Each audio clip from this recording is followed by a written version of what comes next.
yeah, I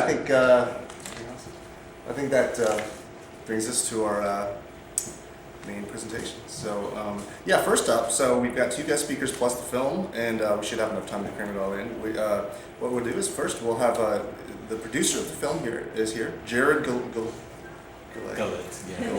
Sorry. It's okay. is here, and yeah. So I know originally we planned on having both Ray, Travis, and Ray, Jarrod, and Travis Johns, who was the director of the film, all in attendance. And unfortunately, Travis was could not make it. But apparently, Jarrod has been there every step of the way as well, both from the initial production of the film all the way through pre-production, post-production, and now touring the circuit, film festival circuit with Travis as well. So. Yeah, so we'll have Jarrod give a talk first. Okay. And just introduce the film for us. I'd love to. Thank you. And thank you so much.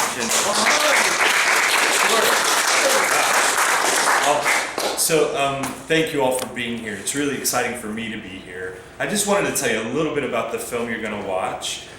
Travis, my creative partner and director, and I met Ray a couple of years ago at a social event. Sat down to speak with him, and 2 hours later we got up and said, we gotta find a way to make a film with this fellow, about this fellow. And luckily, a couple of months later, Comcast approached us, or through a friend, to do a very, very short piece for their Houston Voice channel on Ray. And we said, this is it, this is our opportunity. They gave us a little bit of seed money to do a little bit of shooting, and we shot for a day. So what you're about to see is actually from a single interview with Ray, and we added some supporting materials to it. The piece is 24 minutes, and the original one for Comcast was 6, but we took what we had shot and made this 24-minute piece. Since that time, we've been really, really lucky. It's been shown in various parts of the U.S. and also around the world. And we were thrilled to see that people were so interested. It initiated a lot of great dialogues with people in different parts of the world and different perspectives on these issues. And most of all, we were happy to see that there was interest in a feature-length version. So currently we're moving into production on a feature-length version of this film. We'll be able to expand it a great deal, and we're really excited about the potential of that. On that note, we'll play the film, and if you have questions or comments afterwards, Ray's gonna speak, and then we can answer whatever questions you might have. So I hope you enjoy.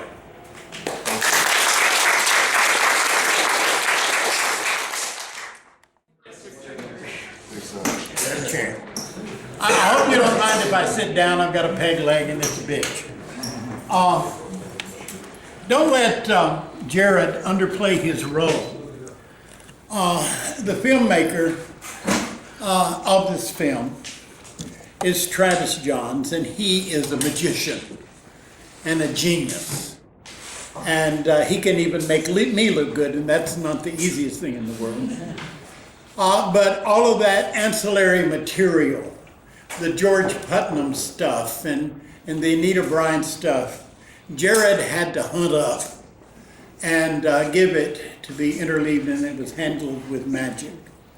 I'm very flattered to work with 2 young people. Of course, everyone's young to me. 2 young people who have that kind of genius. But it has been what a long, strange trip it has been. From the days whenever I was making national calls, asking lesbian and gay leadership around the country, how do we respond to George Putnam? What do we do? And there were, at that time, only about 20 of us in the country. And how do we deal with this crisis and that crisis? And then there was another crisis. And there have been always crises. I've had 7 wonderful men in my life. 4 of them died of AIDS, talk about a crisis. 2 of them were murdered, talk about a crisis. Only have 1 surviving companion, and he and I took his wife to the airport this morning so she could go to Querétaro, Mexico, and be with her mother for about a month now that Brandon Ray, they named their son after me.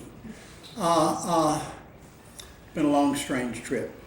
Now, I can do anything you want to. We can talk about the activism. It's a craft and an art, and I apparently do that as well as any. We talk about that. You can ask me questions about what it's like to see filmmakers ogling you over lenses. I have some experience in that. Or I can tell you another story. So, yes, ma'am. Have you written an autobiography, No. or has anyone else written your biography? I'm depending on these filmmakers. Actually, there are 3 or 4 people working on biography. There's another feature-length documentary making the rounds of the festives now. This is all kept. I'm not a quiet person. And I've been in radio. I was one of the co-founders of KPFT, your Pacifica radio station. You're welcome to that.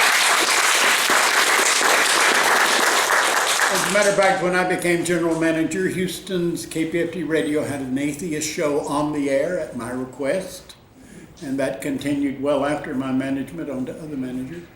I am president of the board of Houston Media Source. I make television on a regular basis, and I do a radio show there every Wednesday at 2 p.m. You can get it on your internet. Just go to hmsnetradio.org, and I'm right there. I did the prison show for 32 years. So, and all of us tapes, all of this stuff, it never goes away. It will haunt you after I am dead.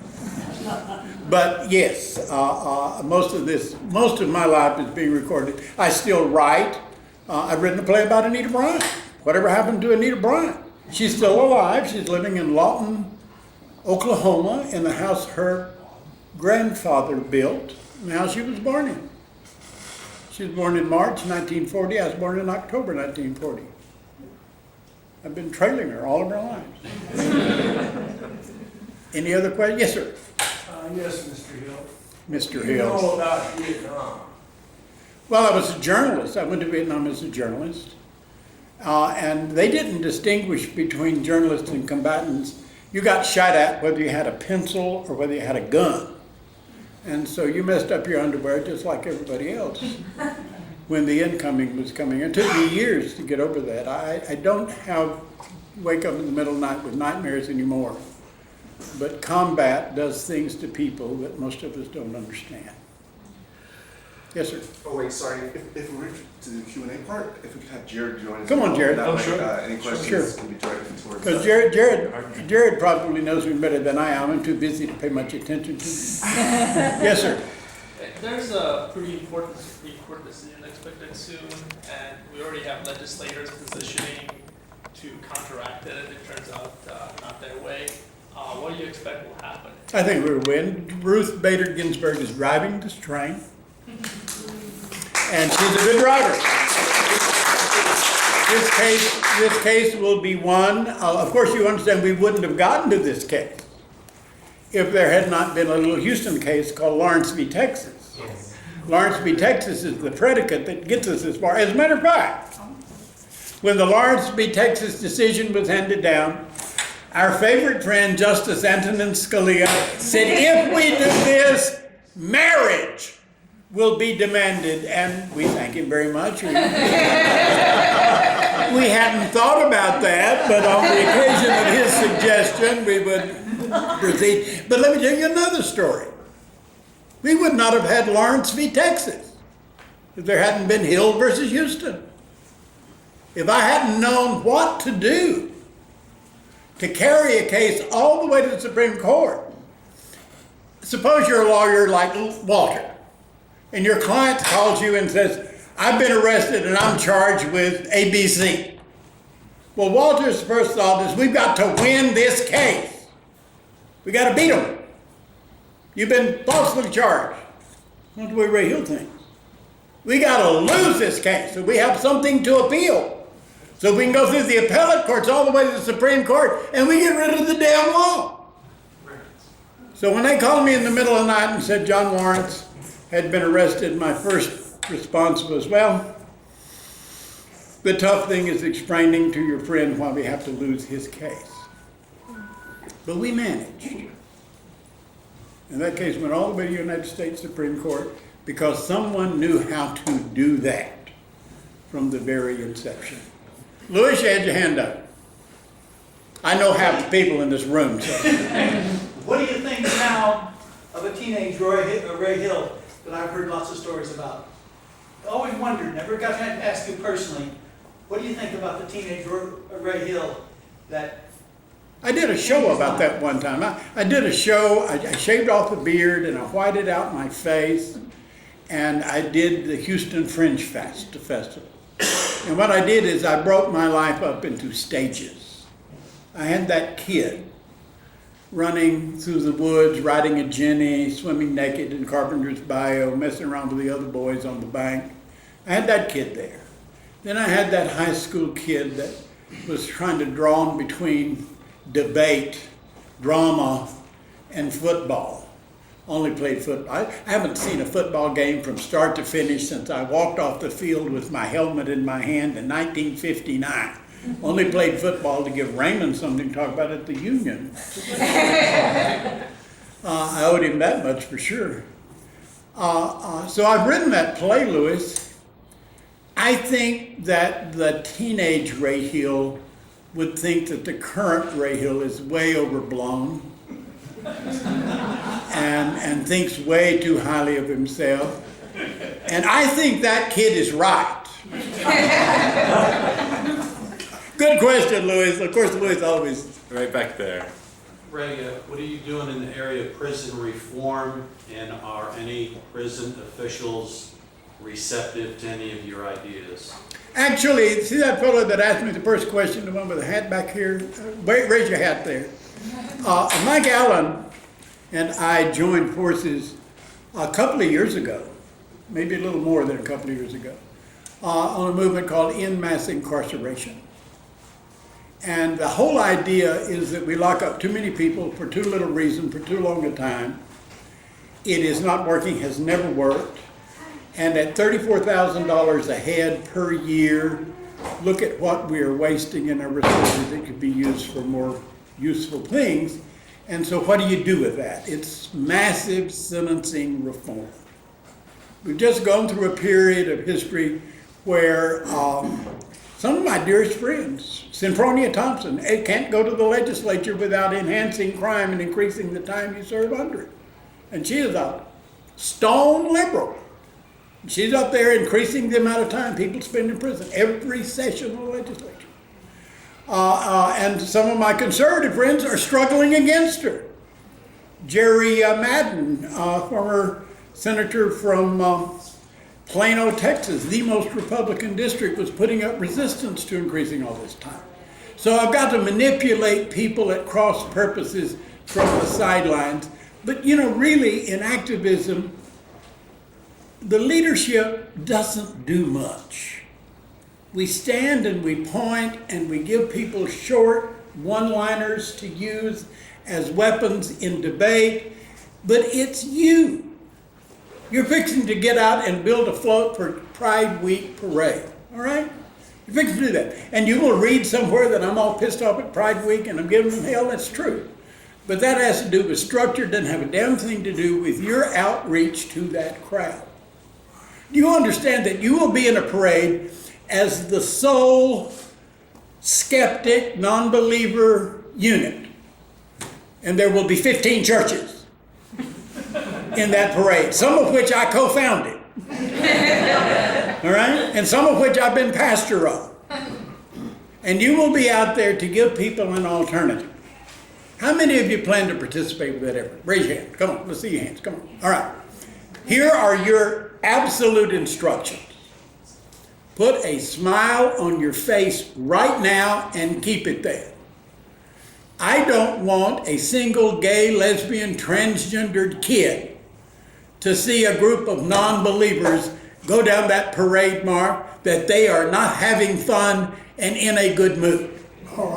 You need to role model for them how to be happy, because some of those kids are struggling out from imposed oppression that weighs on them like a ton. And some of you in this room remember what that is like. Give those people relief. Okay? Yes, ma'am. Piggybacking on that, how do you feel about the huge growth with Gay Straight Alliance and Secular Students Alliance within high schools across Texas? Well, okay, the question was, how do I feel about gay straight alliances and the coalition of the people? Let me tell you something. I am the co-founder of Gay Political Caucus. Every election, we print a card. Vote for these people. How that works is we have a meeting. Everybody can come. There are straight people there and gay people there. Walter's been there to argue the endorsement. Everybody screams and yells at one another. It is really scary to see those people arguing like that. But unless we work it through our process, the end result is not secure. But when we get through our process, and we don't choose two people to endorse for mayor. That ain't happening. We make the hard decisions. And when we are through and we pass out that cards, more non-gay people will vote those cards than gay people by numbers, and always has been true. That's just the way it is. Our allies are more numerous than us. Our people who understand are more numerous than us, and our allies carry the ball for us. We're glad we can help. And wait a minute, I go out and recruit people to come to the caucus. We take the green kids and they get to talk to the candidates and they lie, and these kids are very impressed with that. And then it comes into the meeting and us old sawhorses in there start arguing it out, because we know these people. We know how they lie. We know how we've been stabbed in the back. The process is good. It's the best process in this city, and we vote with the greatest discipline of any other minority community in this city. Our strength doesn't come from our numbers, it comes from our discipline. Right, you've done a lot to be proud of, but what episode in your life or your activism are you most proud of?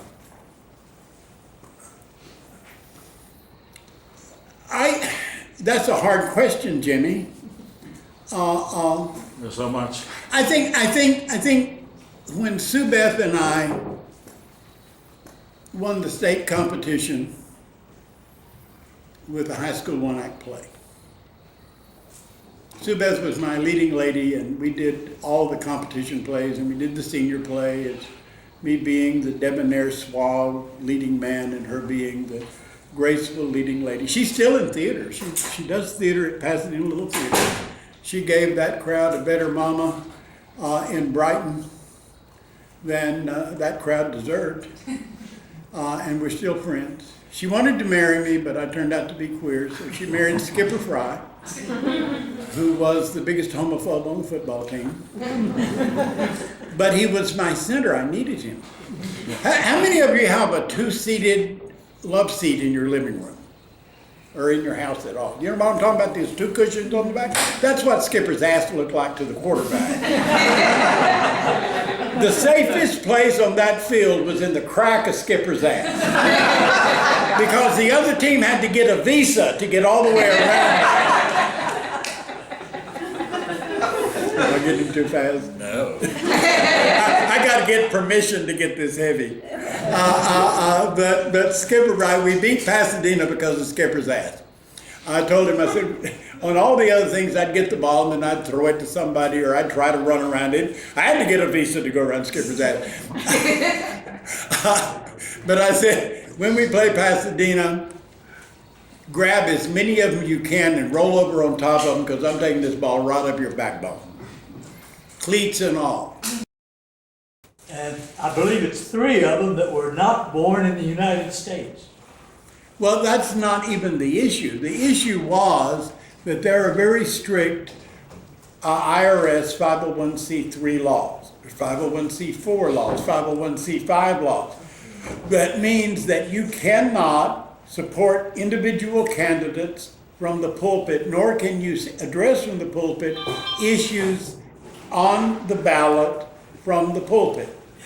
And we knew that every one of those preachers had done that. Our lawyer was, the lawyer in charge was Felsman, was the city attorney.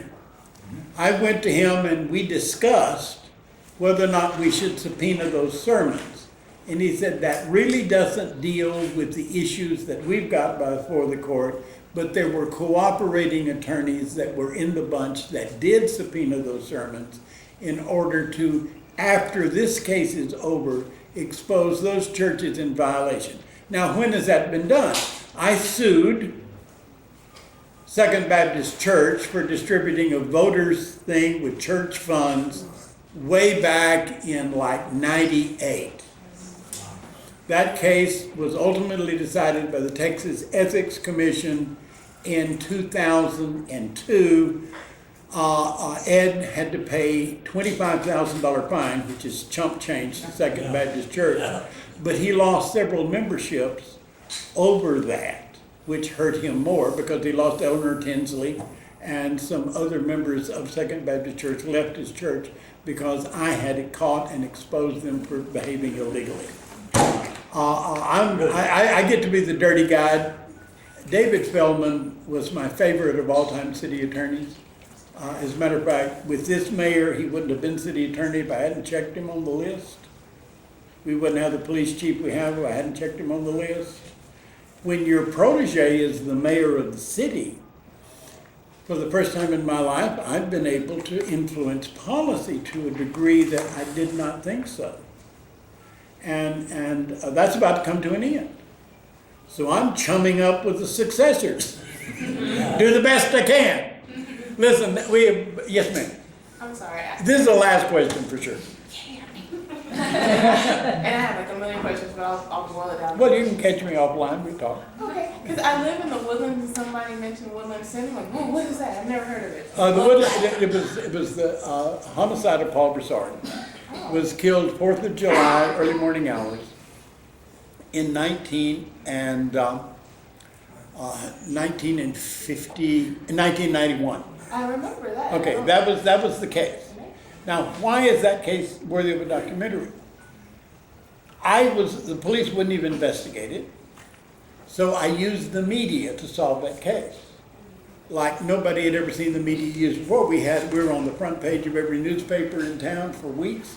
We were on television every night, lead story for weeks, until somebody came forward and gave us some information that identified one of the sailors had him arrested. And then the police called me and said, Mr. Hill, all right, you can cut off the media we've got. And I said, that ain't the way it works, hon. Once you crank up, it's Lois Lane's story, and she's going to milk this wherever. But at any rate, of the Woodlands 10, all 10 were convicted.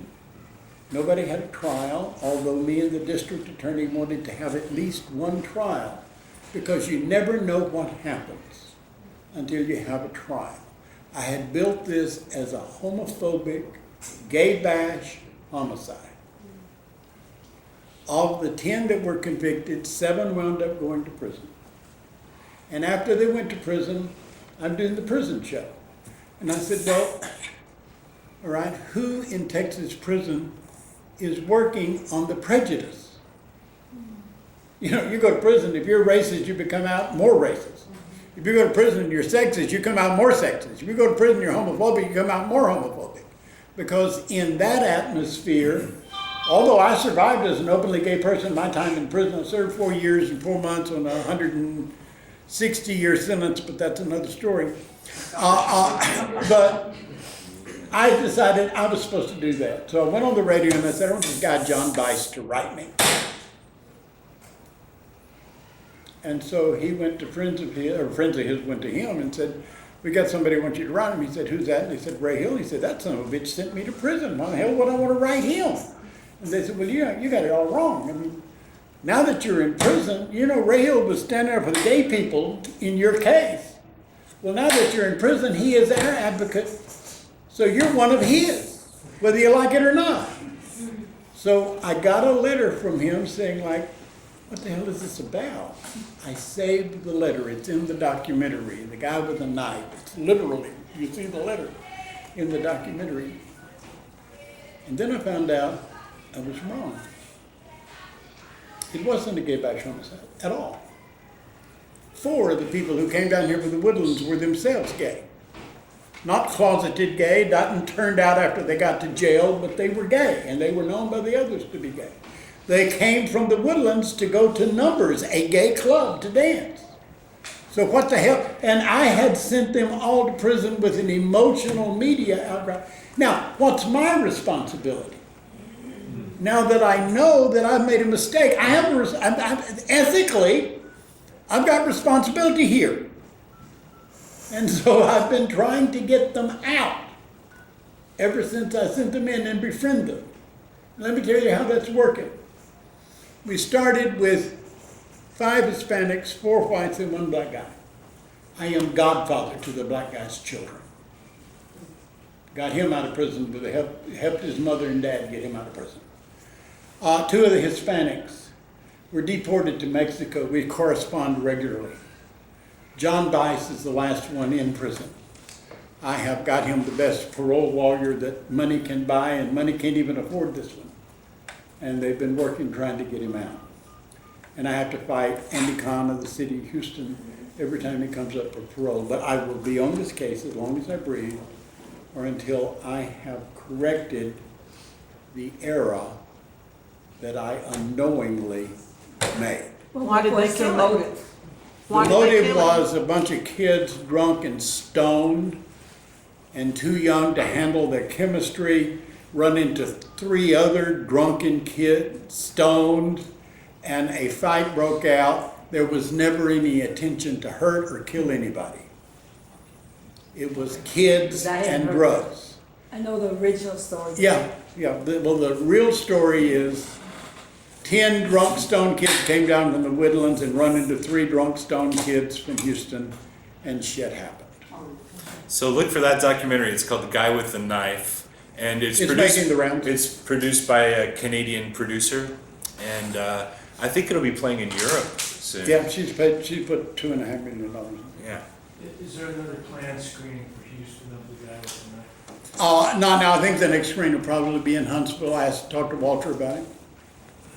We're gonna have you up in Huntsville the third Saturday of the month, at the community center on Lake Robbins, next to the library on the 3rd Saturday. He's already agreed to be up there, and I'll get with you. He lives in Huntsville. Well, I live in Huntsville, but I'm also. Yeah, he's out on a work release program. Thank